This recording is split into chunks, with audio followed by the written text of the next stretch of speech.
کرتے ہیں۔ تو سب سے پہلے سرکار داتا گنج بخش علی حجویری رضی اللہ تعالیٰ عنہ و ارضا عنہ کے میں یہاں پر آپ کے اساتذہ کرام کی آپ کو فہرست بتاؤں گا کہ وہ بڑے بڑے علماء اور صوفیاء جن سے سرکار داتا گنج بخش علی حجویری رضی اللہ تعالیٰ عنہ و ارضا عنہ سرکار نے علم دین حاصل کیا، علوم دینیہ کے لیے آپ نے ان کے سامنے زانوِ تلمذ طے کیے۔ زانوِ تلمذ طے کرنے کو کہتے ہیں جن کی شاگردی اختیار کی۔ اگر آپ ان استادوں کا نام سن لیں تو اگر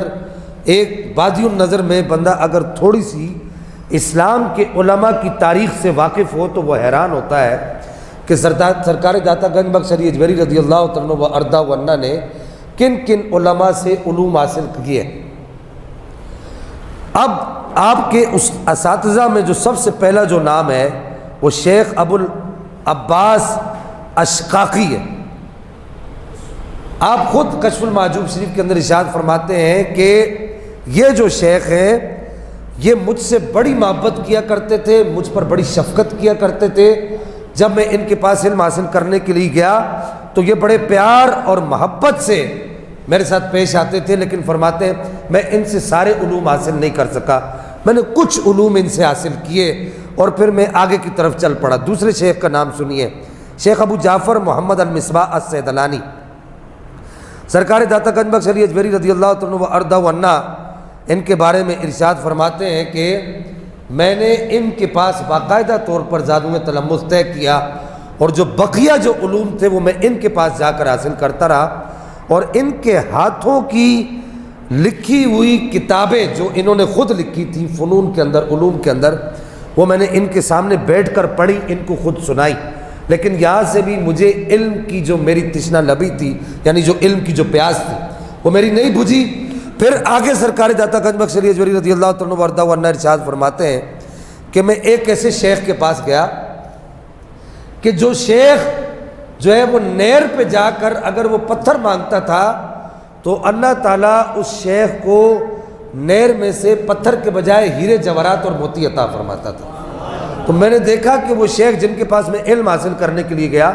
وہ شیخ ان موتیوں کو اٹھا کر واپس نہر میں پھینک دیتے تھے۔ وہ کہتے تھے میری ضرورت یہ نہیں ہے، مجھے پتھر چاہیے، میں پتھر لینے کے لیے آیا ہوں۔ کہنے لگے کہ میں نے، داتا صاحب فرماتے میں نے ان سے بھی باقاعدہ طور پر اور باضابطہ طور پر علوم حاصل کیے۔ ان شیخ کا نام ہے شیخ ابو القاسم عبد الکریم بن حوازن القشیری، امام قشیری کے نام سے جو مشہور ہے، جن کا رسالہ قشیریہ بھی مشہور ہے۔ اور ان شیخ کا ذکر، ان سے بھی آپ نے علوم حاصل کیے، ان کا ذکر سرکار داتا گنج بخش علی حجویری رضی اللہ تعالیٰ عنہ نے اپنی اس کتاب کشف المحجوب شریف کے اندر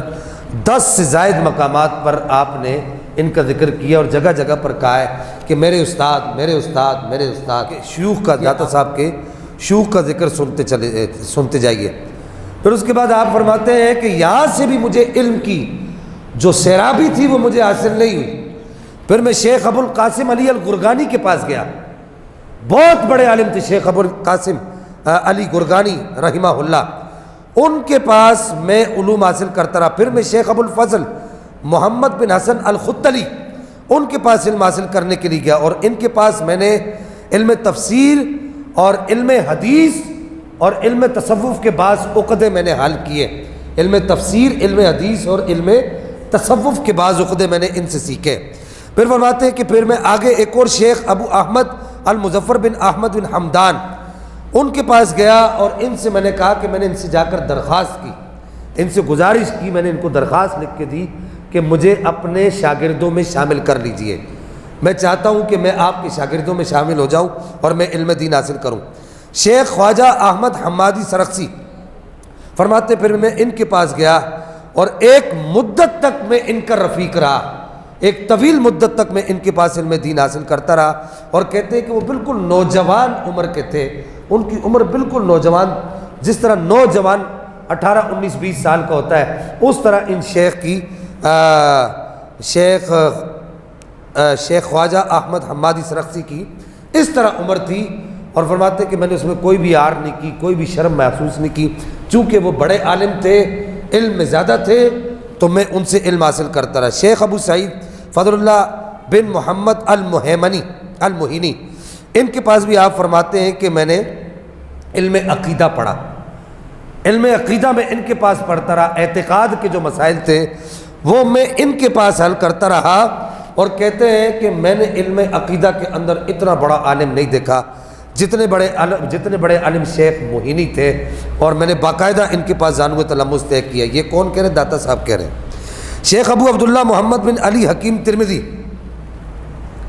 ان کے بارے میں تو داتا صاحب ارشاد فرماتے ہیں کہ میرا دل ان کی محبت کا شکار ہے۔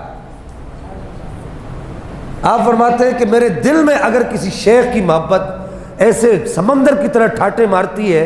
میرے کسی استاد کی محبت سمندر کی طرح سے ٹھاٹے مارتی ہے، تو وہ شیخ ابو عبداللہ محمد بن علی حکیم ترمذی رحمہ اللہ ہے، کہ فرماتے ہیں کہ میں نے ان سے بہت کچھ سیکھا، اور وہ علوم اور فنون کے بہت